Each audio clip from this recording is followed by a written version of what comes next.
আনন্দ গান বাজে। জগত জুড়ে উদার সুরে আনন্দ গান বাজে। যে গান কবে গভীর রবে বাজিবে হিয়া মাঝে। জগত জুড়ে উদার সুরে আনন্দ গান বাজে।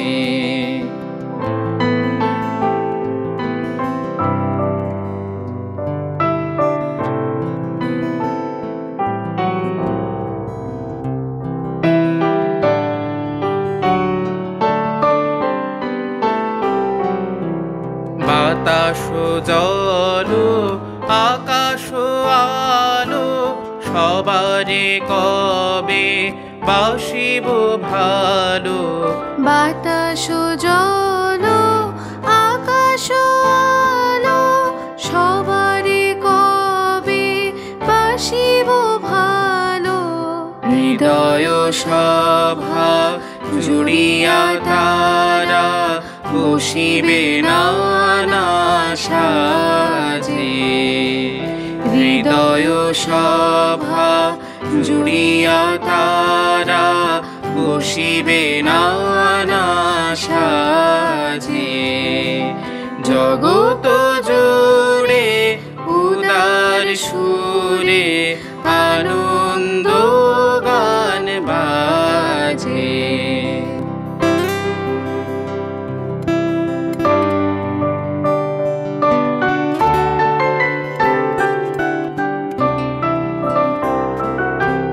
নয়ন দুটি মেলিলে কবে পরাণ হবে খুশি। যে পথ দিয়া চলিয়া যাব সবারে যাব তুষি। নয়ন দুটি মেলিলে কবে পরাণ হবে খুশি। যে পথ দিয়া চলিয়া যাব সবারে যাব তুষি। রয়েছ তুমি এ কথা কবে জীবন মাঝে সহজ হবে। রয়েছ তুমি এ কথা কবে জীবন মাঝে সহজ হবে। আপনি কবে তোমারি নাম ধুনিবে সব কাজে।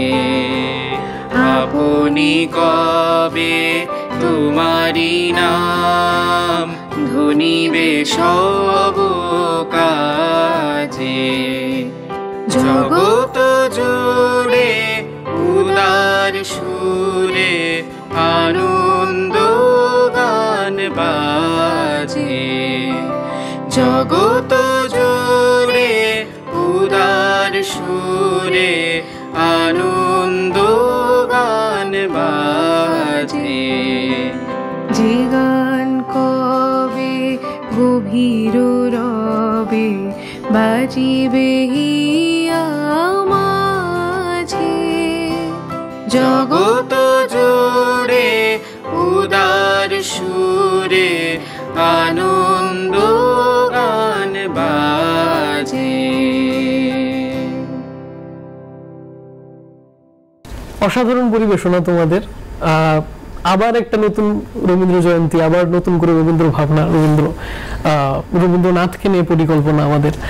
প্রথমেই বলবো তোমাদের দুজনকে খুব রাবীন্দ্রিক লাগছে আজকের দিনে, একদম হলুদ। তুমিও হলুদ পরেছো, তুমিও হলুদ পরেছো। রবীন্দ্র জয়ন্তী মানেই ভোরবেলা উঠে আমাদের যে অনুষ্ঠান হয় সেই অনুষ্ঠানে অংশগ্রহণ করতে যাওয়া, আর রবীন্দ্রনাথকে গান, কবিতা এবং অন্যান্য ওনার যে কাজ আছে সেগুলোকে নিয়ে উদযাপন করা, রবীন্দ্রনাথকে উদযাপন করা। আমারও যাওয়ার কথা ছিল, কিন্তু আজ ভাবলাম তোমাদের সাথে বসি, তোমরা নতুনভাবে রবীন্দ্রনাথকে নিয়ে তোমরা চিন্তা করো, তোমরা অধ্যয়ন করো, তাই ভাবলাম তোমাদের থেকে একটু ফিডব্যাক নিই রবীন্দ্রনাথকে নিয়ে।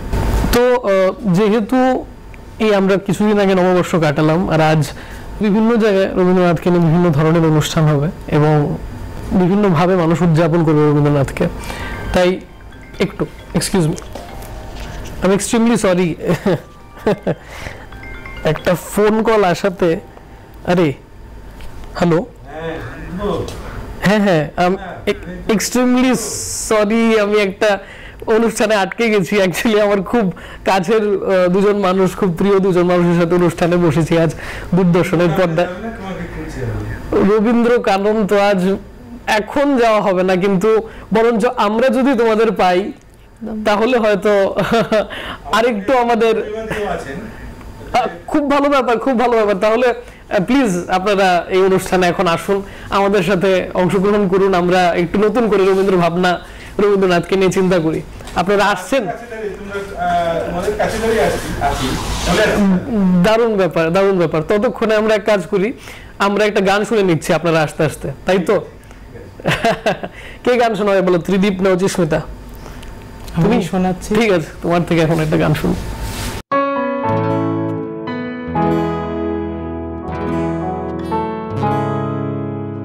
গাও বিনা বিনা গাও রে, অমৃত মধুর তারু প্রেম গান, মানব সবে শোনাও রে। মধুর তানে নিরস প্রাণে, মধুর প্রেম জাগাও রে। গাও বিনা বিনা গাও রে।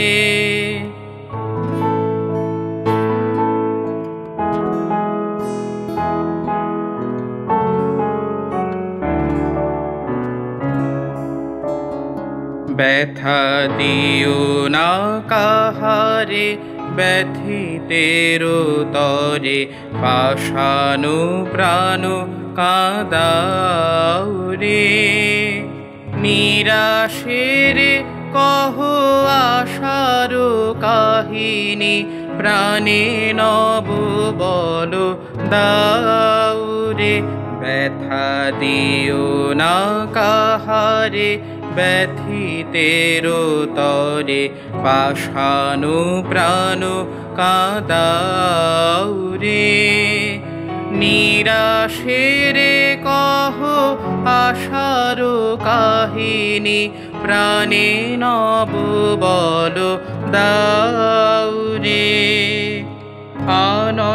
আনন্দময়ের আনন্দ আলয়ে, নব নব তানে ছাও রে। আনন্দময়ের আনন্দ আলয়, নব নব তানে ছাও রে। পড়ে থাকো সদা বিভুর চরণে, আপনারে ভুলে যাও রে। গাও বিনা বিনা গাও রে, অমৃত মধুর তারু প্রেম গান, মানব সবে শোনাও রে। মধুর তানে নিরস প্রাণে, মধুর প্রেম জাগাও রে। গাও বিনা বিনা গাও রে। তোমার গানও শেষ হলো, আর আমাদের সাথে এসে পড়েছে অত্যন্ত আকাঙ্ক্ষিত দুজন অতিথি, শ্রী অশোকদেব ও শ্রীমতী মধুরিমা ভট্টাচার্য। প্লিজ আপনারা আসন গ্রহণ করুন। একটা আলোচনার মাঝখানে আমরা ছিলাম, শুরু করছে না, সূচনা হচ্ছিল একটা আলোচনা, এবং সেই আলোচনাতে আমরা আসবো। এবং এই মুহূর্তে আমরা যে জাংশনে দাঁড়িয়ে রয়েছি পৃথিবীতে, মানবিকতার যে একটা হ্রাস হয়েছে, মানবিকতার সংজ্ঞার, সেটা নিয়ে আমাদের একটা আলোচনা শুরু হচ্ছিল এ সময় হঠাৎ রবীন্দ্র কাননের যে অ্যালার্টটা সেটা এসে পড়লো। তো সবাইকে সবার সাথে পরিচয় করিয়ে দিই। ইনি শ্রী অশোক দেব, অত্যন্ত মেধাবী একজন লেখক এবং কবি, এবং ওনার কথা শোনার জন্য আমরা উদ্গ্রীব হয়ে থাকি। আমার সাথে আছে অচিস্মিতা দাস, আমার জুনিয়র এবং কলেজ জুনিয়র, এবং খুব খুব ডিস্টিংক্ট গায়িকা। সে তার ইন্ডিপেন্ডেন্ট কিছু কাজ বেরিয়েছে, রবীন্দ্রনাথকে নিয়েও সে যথেষ্ট চর্চা করে। ত্রিদীপ দেবনাথ, ত্রিদীপ নার্সিং গ্রাজুয়েট, এবং তার সাথে রবীন্দ্রনাথের গান, রবীন্দ্রসঙ্গীত বিভিন্নভাবে সেও রবীন্দ্রনাথকে নিয়ে চর্চা করে। এবং শ্রীমতী মধুরিমা ভট্টাচার্য, এনাকে আলাদা করে ইন্ট্রোডিউস করার কোনো অবকাশ নেই, বহু বছর ধরে রবীন্দ্রনাথকে নিয়ে চর্চা করছেন, এবং ওনার রবীন্দ্রসঙ্গীত সর্বজনবিদিত, সেটা বলাই যায়। তো আমার প্রথম যে প্রশ্ন থাকবে আপনার প্রতি, যেটা আমি এদের জিজ্ঞেস করলাম হলো, যেহেতু আপনি এসেছেন আপনার থেকে প্রথমেই কাম্য যে এই মুহূর্তে আমরা যে জাংশনে দাঁড়িয়ে রয়েছে পৃথিবীতে, একটা অন্তরায় এসে দাঁড়িয়েছি যেখানে মানবিকতার যে সংজ্ঞা রয়েছে সেটা এখন খুব একটা মানুষের হয়তো মনে নেই কি মানে, সে জায়গাতে দাঁড়িয়ে রবীন্দ্রনাথ কতটা প্রাসঙ্গিক? প্রথম কথা হচ্ছে রবীন্দ্রনাথ চিরপ্রাসঙ্গিক। এখন আজকের যে অবস্থাটা, সেই অবস্থাটা রবীন্দ্রনাথের সময় ছিল না। রবীন্দ্রনাথের নোবেল প্রাপ্তির পর তিনি যে খ্যাতি পান, সেই তার ঠিক পরেই শুরু হয় যুদ্ধ, প্রথম বিশ্বযুদ্ধ, তারপর তার শেষের দিকে দ্বিতীয় বিশ্বযুদ্ধ। তো তখন রবীন্দ্রনাথের যে ধারণাটা ছিল সেটা ছিল সভ্যতা নিয়ে, এবং তার কাছে মনে হয়েছিল যে রাষ্ট্র ব্যবস্থার মধ্যে যে জাতীয়তাবাদী বা নেশন এজ এ স্টেট, এটা তার পছন্দ ছিল না। এখন কিন্তু 1930-40-এর সময়ে সেটা আবার বিকশিত হয় সব দিকে, চারদিকে। এখন আবার সেই জিনিসটাই একটু করে ফিরে আসছে। কিন্তু রবীন্দ্রনাথের প্রাসঙ্গিকতাটা সেইখানে যখন তিনি সভ্যতার কথা বলছেন। আমরা মানুষের কাছে মানবিকতা আশা করি, কিন্তু হাতির কাছে হস্তি সুলভতা আশা করি না, বা মৎস্যের কাছে মৎস্য সুলভতা আশা করি না, কারণ তারা যেভাবে ছিল প্রকৃতিতে সেভাবেই আছে। আমরা একটা কৃত্রিম ব্যবস্থা তৈরি করেছি, সেটাকে সমাজ বলে, সেটা আরো বিকশিত হয়ে রাষ্ট্র হয়েছে।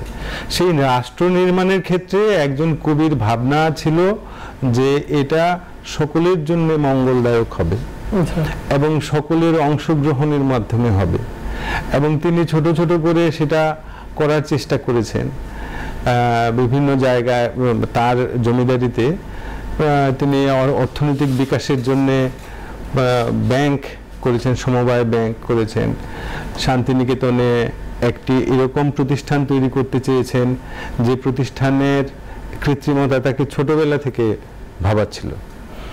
এই যে শিক্ষা পদ্ধতি আমাদের, এই জিনিসগুলোর মধ্যে দিয়ে যখন একটা মানুষ রাষ্ট্রে গিয়ে পতিত হয় বা উপনীত হয়, তখন সে কতগুলো জিনিসের সঙ্গে কম্প্রোমাইজ করতে শিখে, এবং সেটা করতে করতে গিয়ে তার ওই যে আমরা যেটা সামাজিক সভ্যতার যে সংকট, সেই সংকটের মধ্যে নিজেরা পড়ে যাই।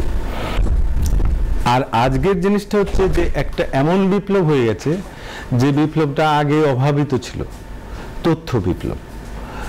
তথ্য বিপ্লবের ফলে মানুষের আজকের যে মানবিক চিন্তা ভাবনা, সেই ভাবনাগুলো এখন অনেক বেশি পরিবর্তিত হয়েছে। সেখানে রবীন্দ্রনাথের প্রাসঙ্গিকতা আলাদা করে ভাবার কিছু নেই। তিনি যে প্রসঙ্গে যেভাবে ছিলেন সেভাবেই আছেন, কিন্তু এখন তাকে পড়াটা আরো বেশি প্রয়োজন হয়ে পড়েছে। তো এখন এটুকুই বলবো, আবার পরে আড্ডা মারতে যাব।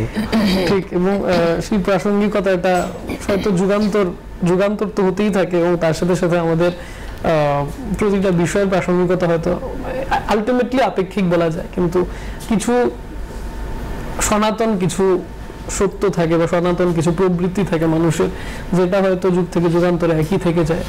সেটাকেই টেনে আনার চেষ্টা, সেটাকেই তুলে আনার চেষ্টা। সেই সূত্রে আমি আপনার থেকে একটা গান শুনতে চাই এখন, রবীন্দ্রনাথ ঠাকুরের। রবীন্দ্রনাথের পূজা পর্যায় থেকে করছি একদম।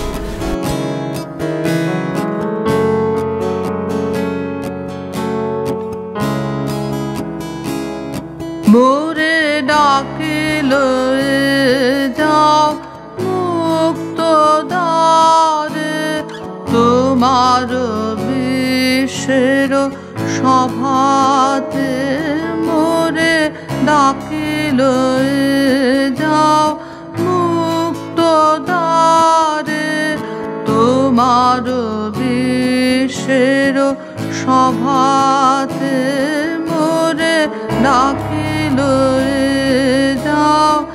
আজি মঙ্গল প্রভাতে মোরে ডাকে লয়ে যাও মুক্ত দ্বারে, তোমার বিশ্বের সভাতে মোরে ডাকে লয়ে যাও।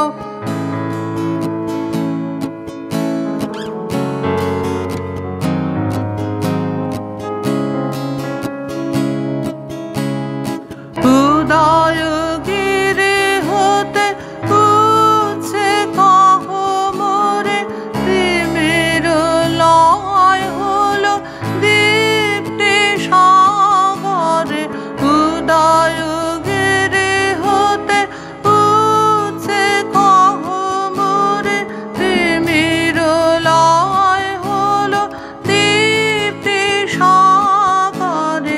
স্বার্থ হতে জাগো, দৈন্য হতে জাগো, সব জড়তা হতে জাগো জাগো রে।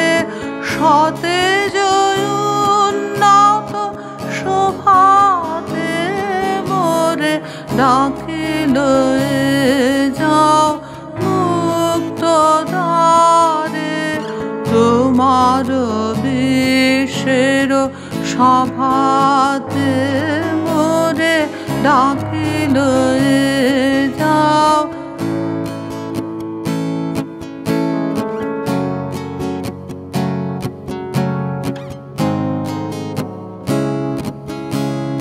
বাহির কর তব পথের মাঝে, বরণ কর মোরে তোমার কাজে। বাহির কর তব পথের মাঝে, বরণ কর মোরে তোমার কাজে। নিবিড় আবরণ কর বিমোচন, মুক্ত কর সব তুচ্ছ শোচন। নিবিড় আবরণ কর বিমোচন, মুক্ত কর সব তুচ্ছ শোচন। ধৌত কর মম মুগ্ধ লোচন, তোমার উজ্জ্বল শুভ্র রোচন। নবীন নির্মল বিভাতে মোরে ডাকে লয়ে যাও মুক্ত দ্বারে, তোমার বিশ্বের সভাতে মোরে ডাকে লয়ে যাও। আজি মঙ্গল প্রভাতে মোরে ডাকে লয়ে যাও মুক্ত দ্বারে, তোমার বিশ্বের সভাতে মোরে ডাকে লয়ে যাও। এভাবে রবীন্দ্রনাথকে আমরা হয়তো নিত্য নতুন বিভিন্ন ভাবে আমরা দেখো সান্নিধ্য করে, হ্যাঁ, যেটা আমরা বলছিলাম যে রবীন্দ্রনাথের যে আমাদের যে একটা দেশ একটা জাতি, তার থেকে বেরিয়ে তিনি একটা আন্তর্জাতিক এবং বিশ্ব মুক্তির একটা কথা ভেবেছিলেন। এই গানটিতেও যদিও পূজার গান সেটা, কিন্তু তবুও ওই ঈশ্বরের কাছে তার এই প্রার্থনা যে মুক্ত হোক এবং বিশ্বজুড়ে আমার অবস্থান হোক। সেটাই তিনি ভাবতেন, তখন বলতেন, লিখতেন। এবং রবীন্দ্রনাথের নোবেল প্রাপ্তির পর যতবার তিনি বাইরে গেছেন, তিনি কবি হিসেবে ততটা নিজেকে উপস্থাপিত করেননি যতটা ভারতীয় দার্শনিক হিসেবে করেছেন, যার ফলে তাকে ওই রকম ভাবেই বিবেচনা করেছে যে ইনি একজন স্টেটসম্যান ফ্রম ইন্ডিয়া। এবং তার লেখাপত্রে এইসব কথাই বারবার আছে যে এই যে তুমি যেটা বললে সনাতন ভারতের যে চিন্তা, তার সঙ্গে আধুনিক পশ্চিমের চিন্তাকে মিলন ঘটিয়ে একটা নতুন বিশ্বধারা তৈরি করার সুন্দর। এই গানটাও প্রাসঙ্গিকভাবে এসে গেল। আমি একটু বলি, এই গানটার মধ্যে রবীন্দ্রনাথ কিন্তু ঈশ্বরকে, মানুষকে, মানবকে দুটোই বিশ্বাস করেছেন, কিন্তু এটা কখনো ভাবেননি যে ঈশ্বর মানুষকে রক্ষা করবে। উনি এই গানটার মধ্যে মেসেজটা আছে যে তুমি তোমার মানুষ, তার কর্ম, তার মানবিকতা, তার জ্ঞান, সেটা দিয়েই তার রক্ষা করবে, উত্তরণ করবে।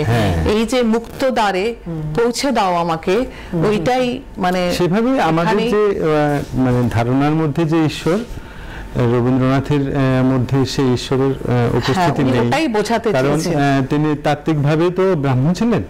তো তখন তাদের কাছে তো এরকম আকাশের পারে কোনো ঈশ্বরের কনসেপ্ট, ভারতীয় চিন্তা ভাবনাতেই আকাশের পারে কোনো ঈশ্বরের ধারণা নেই। সেটা ওই নিজের মধ্যে আত্মানাং বৃদ্ধি, নিজের মধ্যে যিনি আছেন তাকে বাহির করে তার সঙ্গে কথোপকথন, কখনো প্রেমিকের মতন, কখনো অভিভাবকের মতন, পিতার মতন। আর আরেকটু উল্লেখ্য ব্যাপার, একটু মানে ডাইলিউট করে দিচ্ছি সিচুয়েশনটাকে। আসলে এই গানটা আমি কখনো শুনিনি আগে, প্রথমবার শোনা। এবং বিভিন্ন কাজ রবীন্দ্রনাথের নতুন নতুন আমরা দেখি, নতুন নতুন শুনি। এমন কত অপঠিত কাজই রয়েছে রবীন্দ্রনাথের, যা হয়তো আমরা জানি না, তাই না? অজিস্মিতা, তুমি হয়তো রিলেট করতে পারবে। হ্যাঁ, তো এরকম একটা ধারাই রয়েছে যেটা হয়তো মানে মানুষের কাছে, মানে আমাদের জনসাধারণের কাছে অপ্রকাশিত। হ্যাঁ, রবীন্দ্রনাথের তো এমনও সৃষ্টি আছে যেটা উনি তখন লিখেছেন, এটা যে হবে উনি জানেননি, তাও উনি আগেই সৃষ্টি করে গেছে। একদম একদম একদম প্রাসঙ্গিকতার কি বলবো অধ্যায়টা হয়তো পরে চলে এসেছে। তার ব্যাপারে একটু, এটা হচ্ছে কি, রবীন্দ্রনাথ হোল টাইমার ছিলেন একজন লেখক হিসেবে। এই সম্প্রতি একজন গবেষিকা বলেছেন যে একজন মানুষের 80 বছর বয়সে এত পরিমাণ লেখা সম্ভব নয়। এটা নিশ্চয়ই তার হয়ে কেউ লিখে টিকে দিয়েছে, কিন্তু ওই গবেষণাপত্রটি যে আকারের হয়েছে, তো সেটি যদি এই যে গবেষণাটি করেছেন তার বয়স 25-30 এরকম হবে, তো সেই গবেষণাপত্রটি যদি 25 বছর বয়সে লিখে ফেলতে পারে, তাহলে রবীন্দ্রনাথের দ্বারা সেটা সম্ভব। একটা মানুষ সকালবেলা থেকে উঠে তার সভা সমিতি বাদ দিয়ে যে যখন তিনি জীবনযাপন করছেন সকল সময় লিখছেন, যার ফলে এবং খুবই যত্নবান। তার প্রতিটি চিঠি, খসড়া, আঁকা সব তিনি খুবই গৃহিণীপনা ছিল, তো সবই রক্ষা করতেন। যার ফলে এমন অনেক কিছু আছে যে বিভিন্ন ফ্যাকাল্টির মানুষের প্রয়োজন হয়। যেমন ছন্দ একটি বই আছে, যারা কবিতা নিয়ে কাজ করেন তারাই এই বইটি পড়বেন। একটি বই আছে সঙ্গীত নিয়ে, যারা সঙ্গীতের কাজ করেন বা রবীন্দ্রনাথের গান নিয়ে কাজ করেন তারা সঙ্গীতের বইটি পড়বেন। এরকম ভাবে বানান নিয়ে তার কাজ আছে, এরকম ভাবে বাংলা ভাষার ব্যবহার নিয়ে কাজ আছে। তো রবীন্দ্র রচনাবলিতে আমরা কি হয়, তিনি যেহেতু একজন আনুষ্ঠানিকতার একজন পুরুষ হয়ে উঠেছিলেন, যে নিজের জন্মদিনের জন্য তার কি প্রোগ্রাম হবে সেটাও লিখছেন, আবার হলকর্ষণ উৎসব, আবার বসন্ত উৎসব, তার জন্য সবকিছুর জন্য তার একটা প্রোগ্রাম তৈরি করতে হবে। হ্যাঁ, বন মহোৎসব, তার জন্য প্রোগ্রাম তৈরি করতে হবে, যার ফলে তিনি একটা আনুষ্ঠানিক মানুষ হয়ে গেছেন। কিন্তু তার যে ইন্টেলেকচুয়াল সত্তাটা, যেখানে তিনি লিখছেন বসে দেশের কথা, সমাজের কথা, সভ্যতার কথা, বা পশ্চিম যাত্রীর ডায়েরি, একেবারে কম পঠিত একটি ডায়েরি। রাশিয়ার চিঠি নানা কারণে বেশি পঠিত হয়েছে। তারপর মজার গান, তুমি আছো কোন পাড়া, তোমার পাই মেজে সারা, এখন পেটের মধ্যে নাড়িগুলো দিয়েছে তারা। হ্যাঁ, হাসির গান, মজার গান, এগুলো বেশি গীত হয় না। তো রবীন্দ্রনাথের জনপ্রিয়তা এত বেশি, তিনি বাঙালির প্রথম সুপারস্টার এবং প্রথম সেলিব্রিটি। এত বেশি তার জনপ্রিয়তা যে মূল যে কবি হিসেবে তার কাজটা, সেটা বা একজন চিন্তক হিসেবে তার কাজটা, সেটা খুব কম মানুষের কাছে যায়। যেমন মহাভারত কেউ পড়ে দেখেনি বিশেষ করে, কিন্তু মহাভারতের অনেক কিছু জানা নানা পরোক্ষ সোর্স থেকে। এরকমভাবে রবীন্দ্রনাথের অনেক উদ্ধৃতি পরোক্ষভাবে আসে, অনেক রচনা পরোক্ষভাবে পঠিত হয়, কিন্তু রবীন্দ্রনাথকে একদম মনোযোগ দিয়ে পড়া সেটা সাধারণ মানুষের ক্ষেত্রে হয় না। তাই আমি বলি আর কি, মহাসমুদ্র, হ্যাঁ, তাই আমি বলি আর কি, অপঠিত জনপ্রিয়তম অপঠিত কবি। একদম একদম। আর কিছুদিন আগে আমরা তিথিদির সাথে বসেছিলাম এবং এরকম একটা আলোচনা হচ্ছিল, তখন আমরা কিছু পুরাতনী গান শুনেছি, যেমন ওই দেখা যায় বাড়ি আমার, চারদিকে মালঞ্চ বেড়া। তো ওই পুরাতনী গানগুলোর একটা কায়দা ছিল, যেটা পরবর্তী সময় আমরা কোনো গানেই পাইনি। পুরাতনী গান ঠিক সেভাবে আমরা যে আধুনিক বাংলা গান বলি, তার মধ্যে একটা আলাদা রোমান্টিকতা রয়েছে, একটা কন্টেম্পোরারি ভাব রয়েছে। তো তার মাঝখানে ছিলেন রবীন্দ্রনাথ। তো রবীন্দ্রনাথকে, মানে এটা আমার প্রশ্ন, যে ওনাকে কি ওই দুটো পর্যায়ের মাঝখানের ব্রিজ হিসাবে দেখা যেতে পারে? এটা সচেতনভাবে রবীন্দ্রনাথ করেছেন বলে আমার ইয়ে নেই, আমি বিশ্বাস করি না। রবীন্দ্রনাথের একদম, এদের তো ব্রিঙ্গিং আপটা ছিল অন্যরকম, মিউজিক, পেইন্টিং সবকিছু মিলে শিল্পের মধ্যেই এরা বড় হয়েছেন, এবং জীবনে প্রথম যে কাজগুলো করছেন সেগুলো হচ্ছে ব্রজবলিতে, এবং তখন এসব ব্রজবলি খুব জনপ্রিয়। একটি শিশু, কিশোর তাতে প্রভাবিত হচ্ছে। বিশ্ব সঙ্গীতের এমন কোনো সঙ্গীত শাখা নেই যেটা রবীন্দ্রনাথের অচেনা ছিল। তিনি যেটা চেয়েছিলেন, একজন প্রতিভাবান মানুষ যেটা চায়, যে আমি ভিন্নতর কিছু করব, যার ফলে তার ওই পুরাতনী গান বা তখন যে গানগুলো চলতো, খেমটা বা ইত্যাদি, বা পাঞ্জাবের যেসব সঙ্গীত প্রকরণ ছিল, এগুলো থেকে তিনি একটু নিজেকে সরিয়ে রেখেছেন। কিন্তু বাংলার যে কীর্তন, দক্ষিণের যে কীর্তন, এবং পাটিয়ালার যে সঙ্গীতের যে দৃঢ়তা, সেগুলো তার দেখা যায়। ইভেন ইংল্যান্ড থেকে না নিয়েও তিনি স্কটল্যান্ড থেকে সঙ্গীত নিয়েছেন। তারপর আইরিশ গান তার ইয়েতে আছে। মানে একজন ইন্টারন্যাশনাল মানের মানুষ, চিন্তক হলে যেটা হয় সেটা হয়েছে। রবীন্দ্রনাথ কোথাও কিছু ব্রিজ করেননি, তিনি নিজেই নির্মাণ, একদম নিজেই নির্মাণ। ঠিক ঠিক ঠিক। এবং এই প্রশ্নের সূত্র ধরেই আমার সবার কাছে জিজ্ঞাসা, যে আমরা অপঠিত কাজ নিয়ে কথা বললাম, কিছু এমন কাজ যেগুলো হয়তো আমাদের সচরাচর আমরা যেগুলো চর্চা করি না, আলোচনায় আসে না, সেগুলো নিয়ে বা সেগুলো বাদ দিয়ে আপনাদের কাছে এমন রবীন্দ্রনাথ ঠাকুরের এমন কোন পিসটা, কোন কাজের পিসটা নিভৃতে হয়তো আপনারা এটা পড়েন বা চর্চা করেন, বা গান আপনাকে দিয়ে? রবীন্দ্রনাথ তো মানে কি বলবো, আমার কাছে একটা শক্তি বলতে পারো চলার পথে।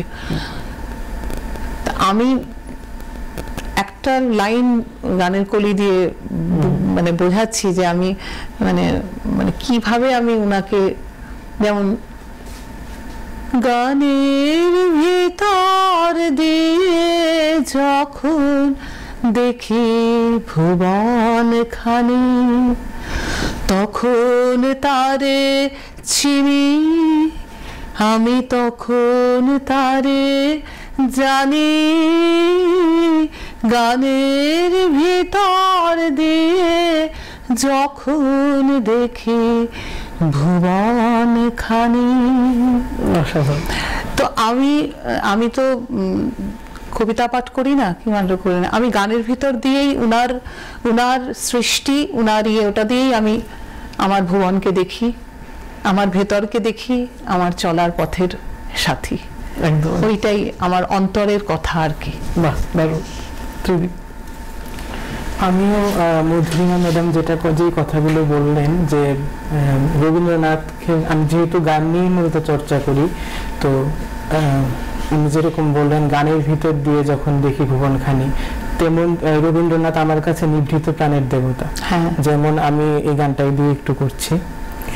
নিভৃত প্রাণের দেবতা যেখানে জাগেন একা,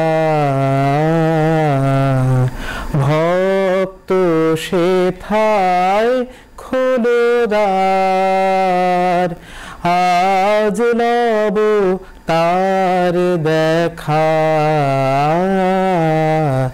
নিভৃত প্রাণের দেবতা যেখানে জাগেন একা। একদম মানে উনি বলতে চাইছেন যে ভক্ত যেখানে, মানে ভক্ত যেখানে ভক্ত অপেক্ষা করছেন, মানে নিভৃত প্রাণের যে দেবতা আছে তার জন্য ভক্ত মানে দেবতাকে বলছেন তুমি যাও ভক্তের কাছে, ভক্তের ডাকে সাড়া দিয়ে। তো সেরকম ভাবে আমি দেখি কবিকে আমার দিন যাপনের মধ্যে।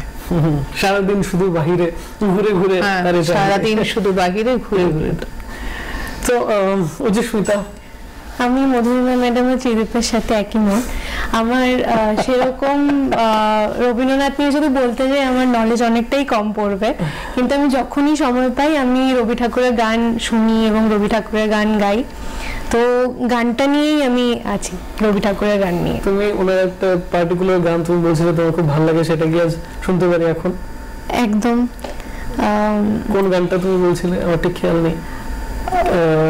খেলা ঘর বাড়তে লেগেছি। হ্যাঁ, ওটা তো আজকে করবই। হ্যাঁ, তো ওটা একটু শুনি তোমার থেকে এখন। ঠিক আছে।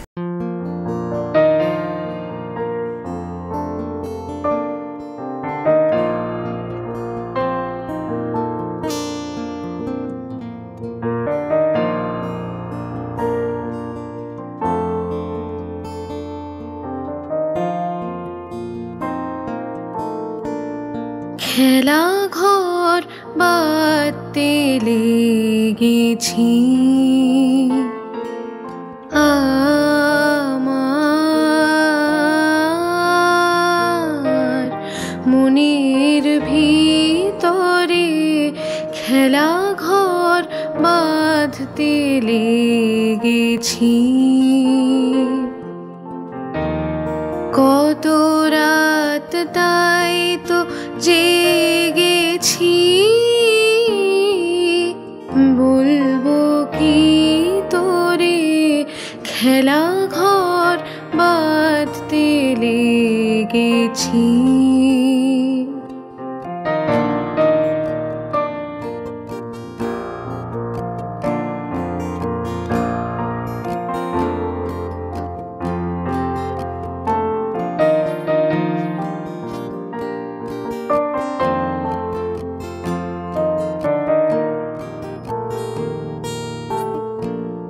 প্রভাতে পথিক ডেকে যায়,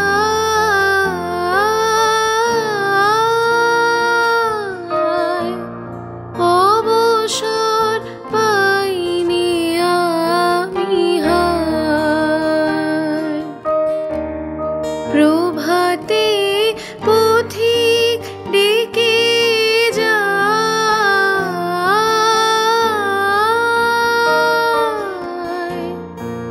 অবসর পাইনি আমি হায়। বাহিরের খেলায় ডাকে সে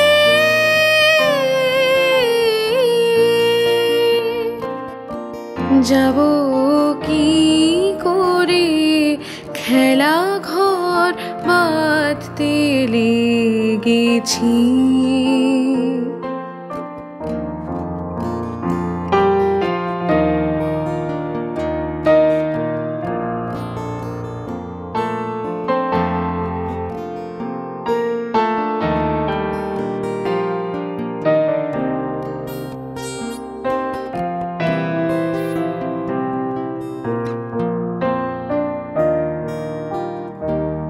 যা আমার সবার হেলা ফেলা যাচ্ছে ছড়া ছড়ি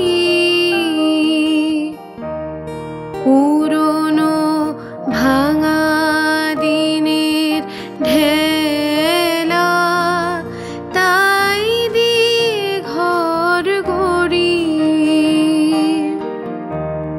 যা আমার সবার হেলা ফেলা যাচ্ছে ছড়া ছড়ি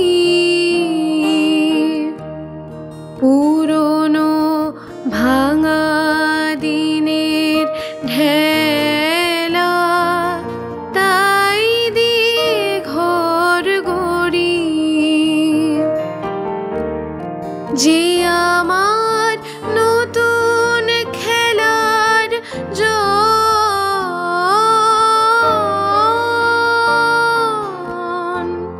তারি খেলার সিংহাসন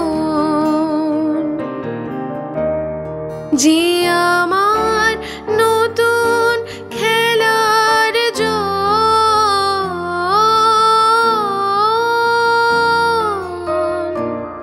তারি খেলার সিংহাসন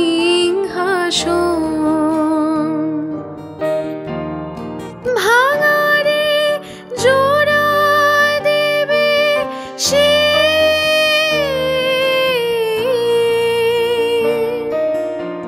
কিসের মন্তরে খেলা ঘর বাঁধতে লেগেছি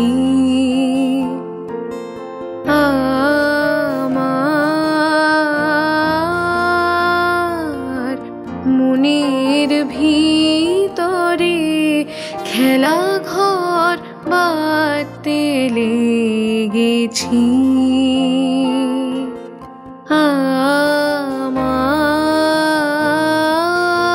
আমার মনের ভিতরে খেলা ঘর বাঁধতে লেগেছি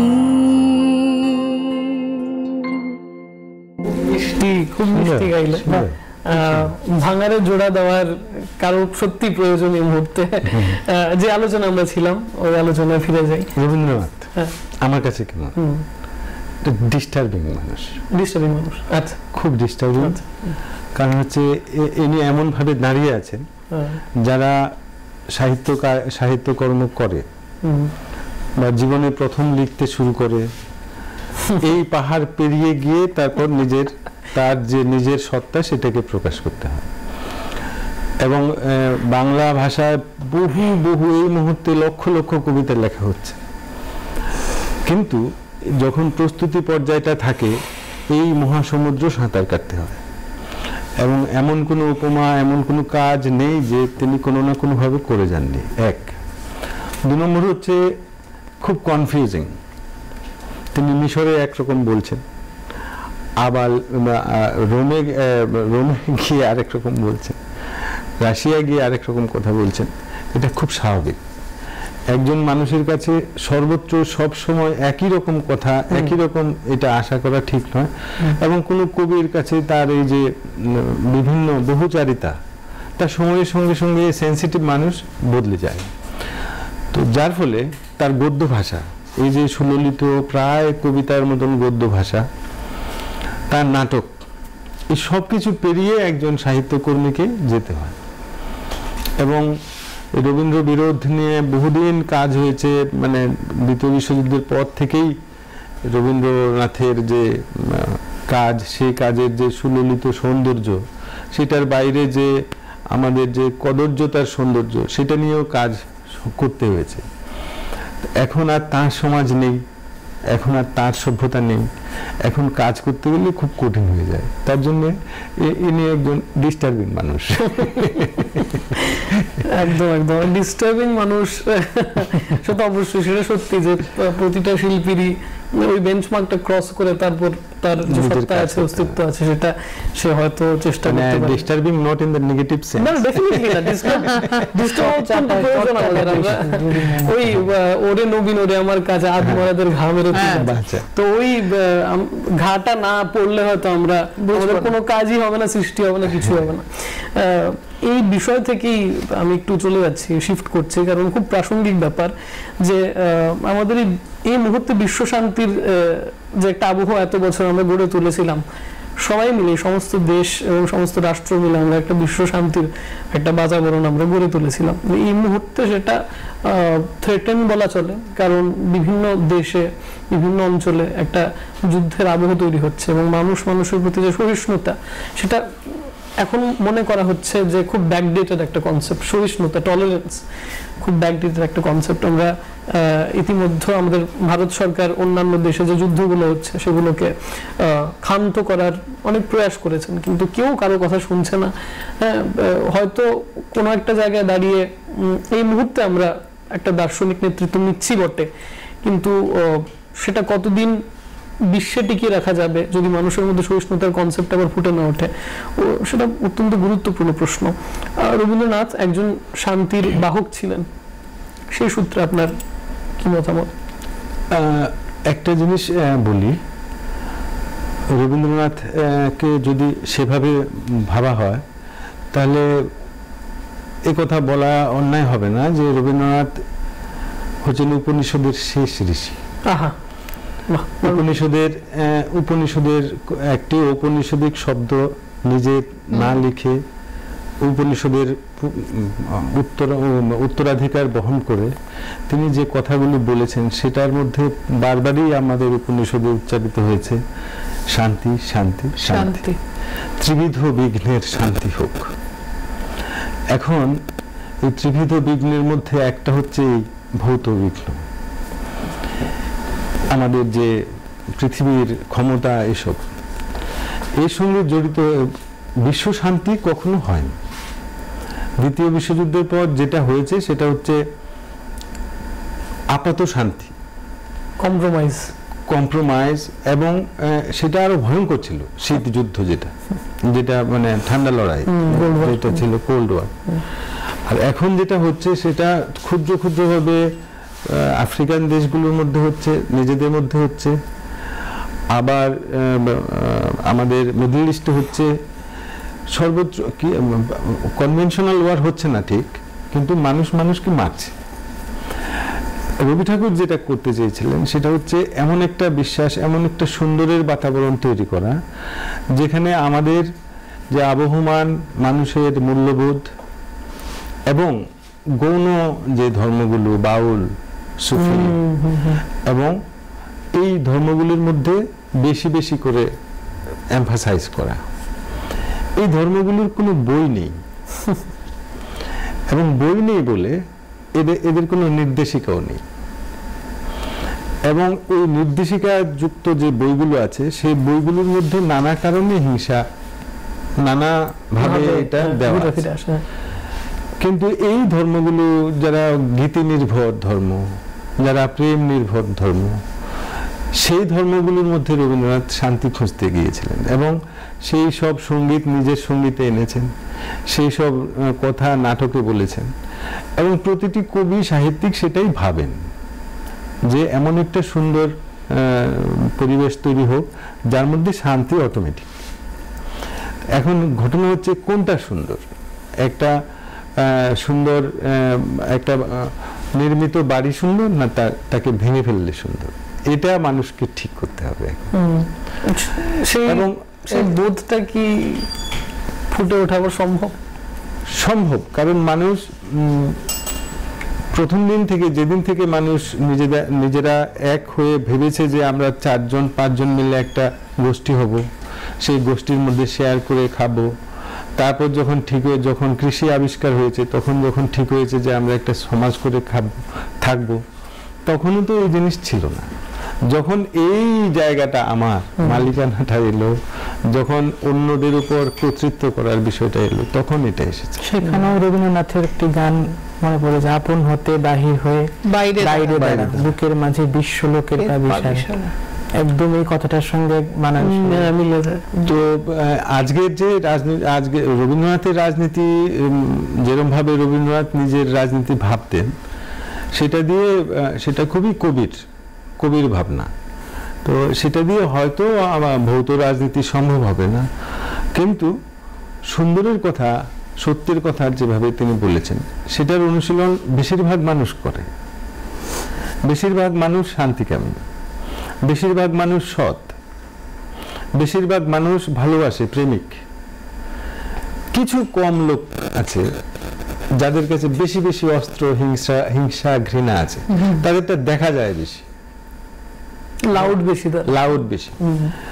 বিশ্বে যদি 700 কোটি মানুষ থাকে, 800 কোটি মানুষ থাকে, যুদ্ধ করছে 2 কোটি মানুষ, কিন্তু সেটা দেখা যাচ্ছে বেশি। কিন্তু বাকি মানুষ শান্তিতে আছে, ভালোবাসে, নিজের ঈশ্বরকে প্রার্থনা করে, কবিতা লেখে, গান করে, এসব নিয়ে আছে। তো আশাহত হওয়ার কিছু নেই, আশাহত হওয়ার কিছু নেই। এটা ঠিক হয়ে যাবে, কারণ মানুষ স্বভাবত সুন্দরের আকাঙ্ক্ষী। এবং এই যে উন্মাদনা, যে ক্ষমতার জন্যে তারপরে এর পেছনে তাকে লাগিয়ে দেওয়া, এগুলো বেশি দিন মানুষ নেবে না। একদম একদম। মধুরিমাদি, আপনার মতামতের বিষয় যে মানবিকতার কতটা হ্রাস হয়েছে এবং আবার কি করে ফুটিয়ে তোলা যায়? ওই যে বললাম যে মানবিকতার হ্রাস যেটা হয়েছে সেটা পূর্ণ করার একটাই পথ, ওই যে রবীন্দ্রনাথ বলেছেন যে নিজেকে সামনে এগিয়ে নিয়ে নিজের কর্ম, নিজের জ্ঞানকে, নিজের আলোকে সবার সামনে বিকশিত করো। তোমার ভেতরের যে আলোটা সেটা শান্তির আলো হোক কিংবা চেতনার আলো হোক, যেটাই হোক, সেটাকে সামনে নিয়ে যাও, সেটাকে ছড়িয়ে দাও। তাতে বিশ্ব শান্তি, বরিষ্ঠ ধরা মাঝে শান্তির বাড়ি। ঠিক, না থাকে হিংসা দেশ, বরিষ্ঠ ধরা মাঝে শান্তিরও বাড়ি। উনি মানে এটা প্রত্যেকের আমাদের দায়িত্ব, সেটা নিজের আমাদের ভেতরের আলোর মাধ্যমে সেটাকে অন্যকে আলোকিত করা।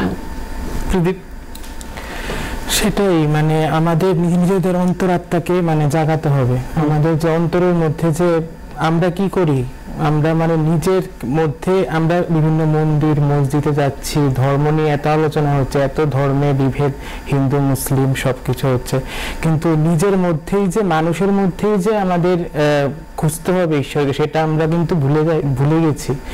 এখানে বলছেন রবীন্দ্রনাথ, যেথায় থাকে সবার অথম দিনের হতে দিন, সব সর্বহারা যাদের কিছু নেই তাদের মধ্যেই তুমি ঈশ্বরকে পুজো করো। তারপরে এই যে সর্বখর্ব দূর তারে দহে, হ্যাঁ তারে দহ, তারপরে আমার মাথা নত করে, হ্যাঁ সবকিছু নিজেকে সমর্পণ করো তুমি, সেটাই তো সকল অহংকার। আমাদের মধ্যে আমিত্বটা বেশি না, আমিত্বটা আমরা করতে পারছি না। ঠিক ঠিক, বিনয়কে হয়তো, বিনয়কে আমাদের অস্ত্র করতে হবে, আমাদের অস্ত্রটা হবে বিনয়। একদম একদম। অজিস্মিতা, মানবিকতা নিয়ে যদি আমি বলতে যাই, এখনো মানুষের মধ্যে মানবিকতা আছে।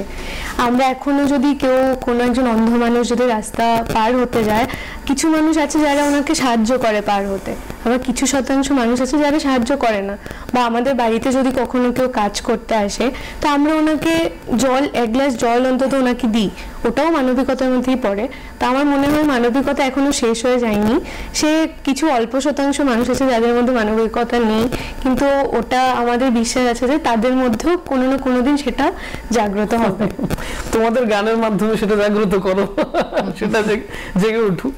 এখন একটা গান শুনতে চাই আপনার থেকে, কোন একটা পরিবেশনা। বিশ্ব সাথে যোগে যেথায় বিহার, ওই গানটা।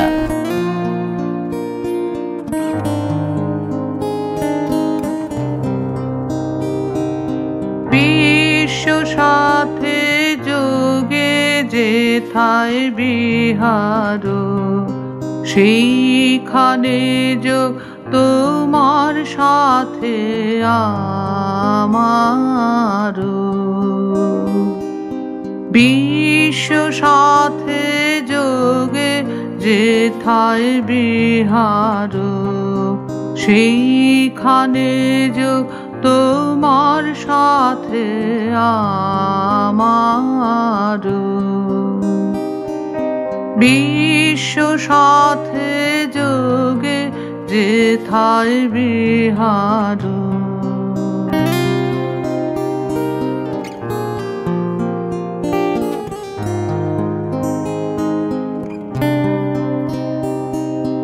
নয় কুবনে নয় বিজনে, নয় কো আমার আপন মনে, নয় কুবনে নয় বিজনে, নয় কো আমার আপন মনে, সবার যেথায় আপন তুমি হে প্রিয়, সেথায় আপন আমার। বিশ্ব সাথে যোগে যেথায় বিহার, সেইখানে যোগ তোমার সাথে আমার। বিশ্ব সাথে যোগে যেথায় বিহার,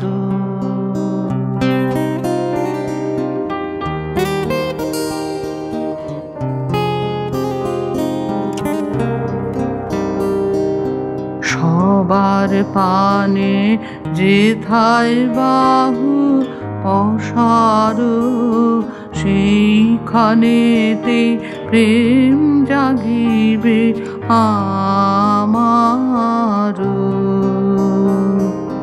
সবার পানে যেথায় বাহু অসার, সেইখানেতে প্রেম জাগিবে আমার।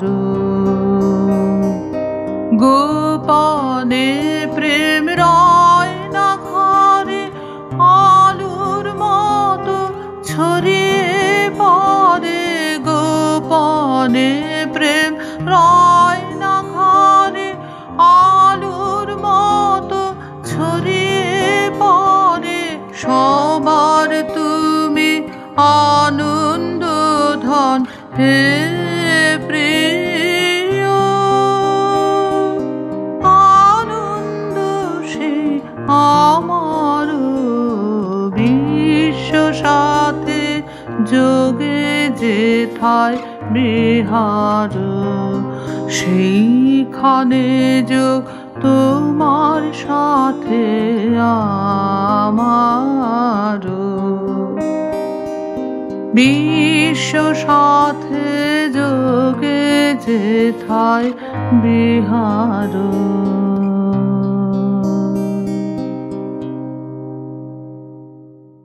অদ্ভুত, খুব ভালো লাগলো গানটা। একটা বার্তা আমরা বারবার শুনছি, আজ অনেকগুলো গান নিয়ে আজ আলোচনা হলো, হয়তো অল্প কলি গাওয়া হয়েছে, কিছু গানের কিছু গান পুরোটাই আমরা শুনেছি। একজন আবহমান কোনো অস্তিত্বের প্রতি রবীন্দ্রনাথের একটা আহ্বান রয়েছে, এই আধ্যাত্মিক একটা আঙ্গিক রবীন্দ্রনাথের গানে আমরা বারবার পাই।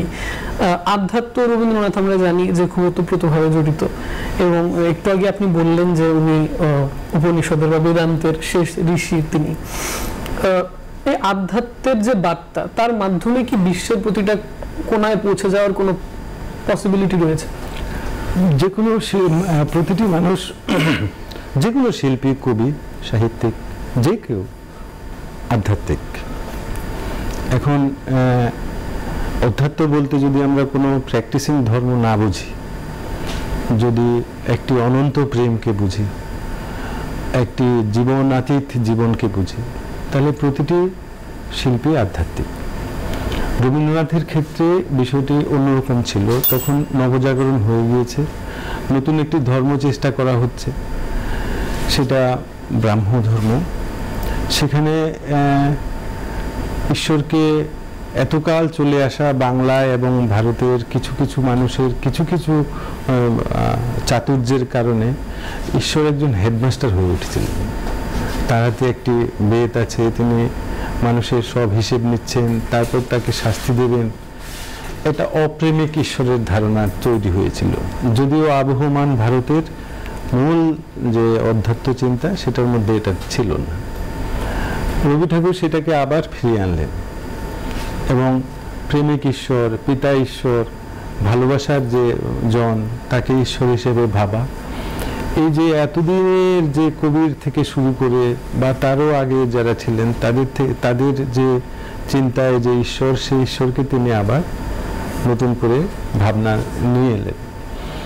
এখন এই যে অনুশীলন মানুষের জীবনের, এটা সত্য যে ভারতবর্ষের প্রতিটি মানুষ কোনো না কোনোভাবে আধ্যাত্মিক এবং দার্শনিক।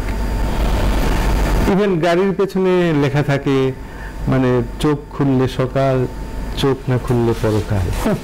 হ্যাঁ, তো এইটুকু একটা, এই যে কালকে সকালে যদি জাগি তাহলে দিন দেখবো, না হলে চলে যাব, এটুকু দার্শনিকতা ভারতের প্রতিটি মানুষের মধ্যে আছে। এবং ভারত কুখ্যাত বলো বিখ্যাত বলো, বিশ্বের কাছে এটাই তার প্রথম পরিচয় যে এটা দার্শনিকদের দেশ।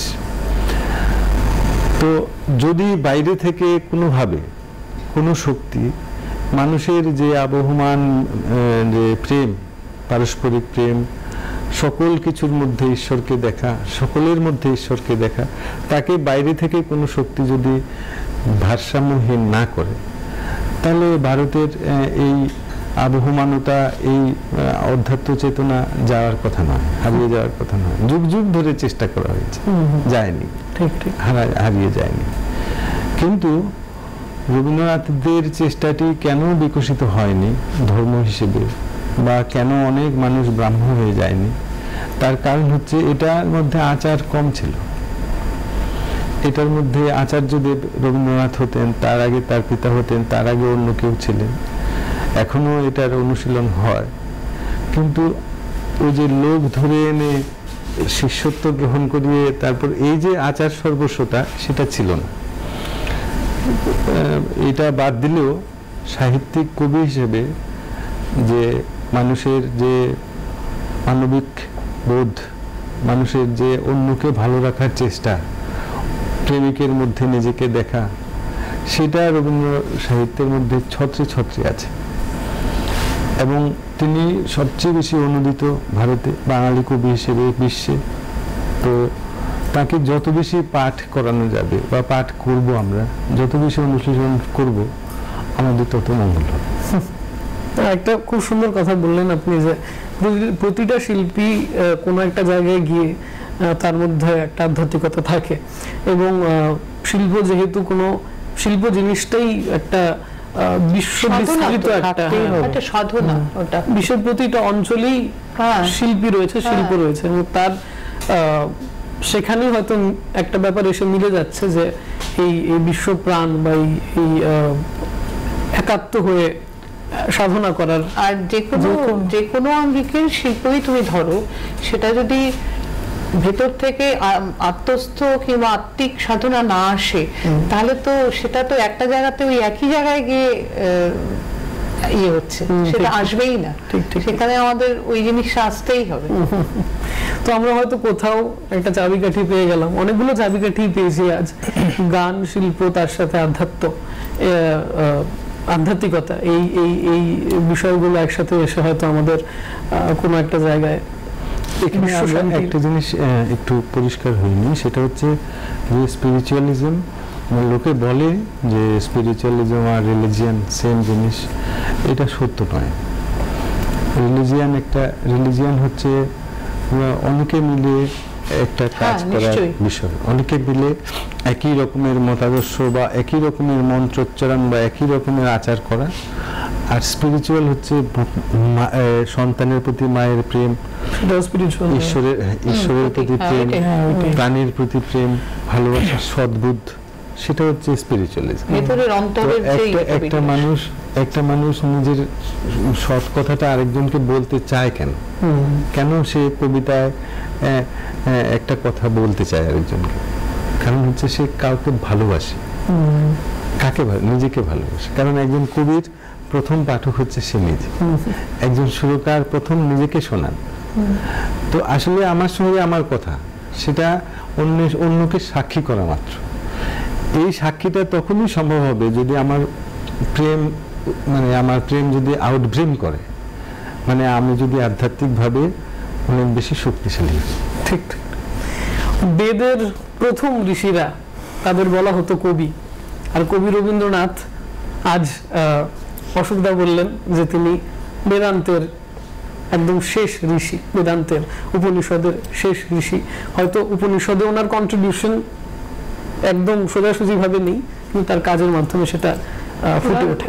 সময়ও নেই উপনিষদের, হাজার হাজার বছর পরে তিনি, আমি এটা প্রতীকীভাবে বললাম।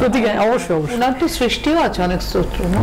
একদম একদম। তো আজ এই বার্তার মাধ্যমেই আমাদের একদম অনুষ্ঠানের আমরা প্রায় শেষ পর্যায়ে এসে পৌঁছেছি, এবং এই রেশ ধরি আর ত্রিদীপের থেকে আমরা একটা উপসংহার গান শুনতে চাই। আচ্ছা, তো আমি এখন ধনীলা আহ্বানো মধুর বন্ধুর এই গানটি করছি, একদম একদম, যেটির মধ্যে একদম মানে শান্তি, বিশ্ব শান্তির বার্তা প্রকাশিত হয়েছে।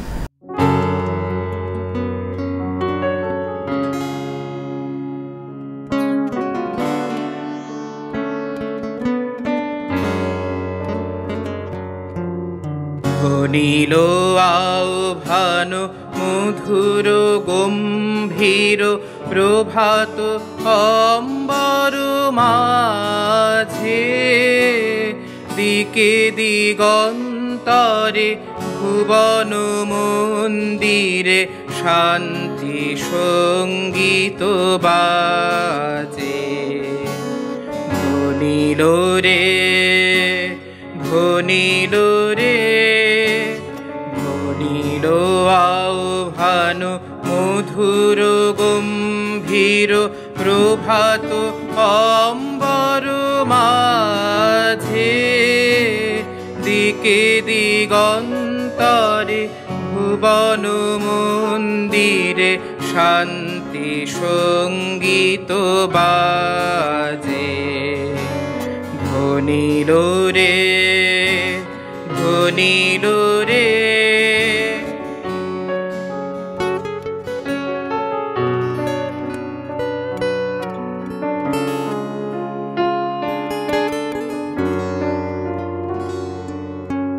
হেরো গো অন্তরে অরূপ সুন্দরে, নিখিল সংসারে পরম বন্ধুরে। হেরো গো অন্তরে অরূপ সুন্দরে, নিখিল সংসারে পরম বন্ধুরে।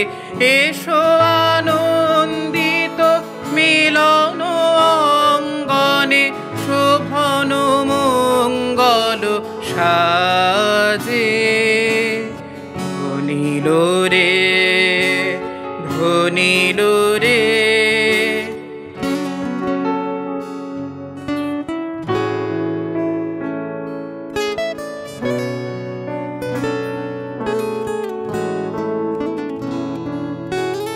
পৌলুষ কালমশ বিরোধ বিদ্বেষ, হৌক নির্মল হৌক নিঃশেষ।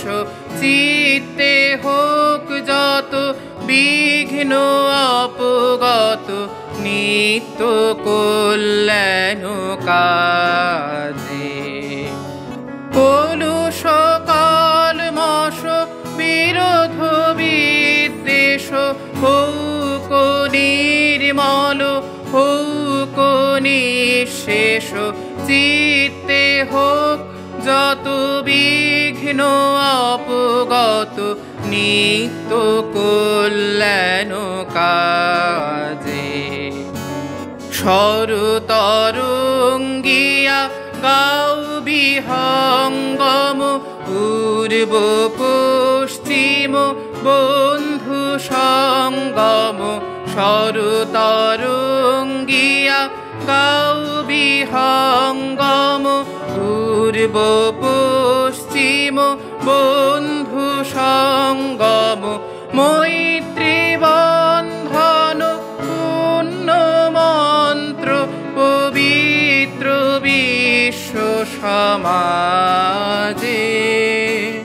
ধ্বনিল রে ধ্বনিল রে ধ্বনিল আহ্বান মধুর গম্ভীর প্রভাত অম্বর মাঝে দিকে দিগন্তরে ভুবন মন্দিরে শান্তি সঙ্গীত বাজে ধ্বনিল রে ধ্বনিল রে। অসাধারণ গাইলে। সবাই ভালো থাকবেন, আবার দেখা হবে, নমস্কার।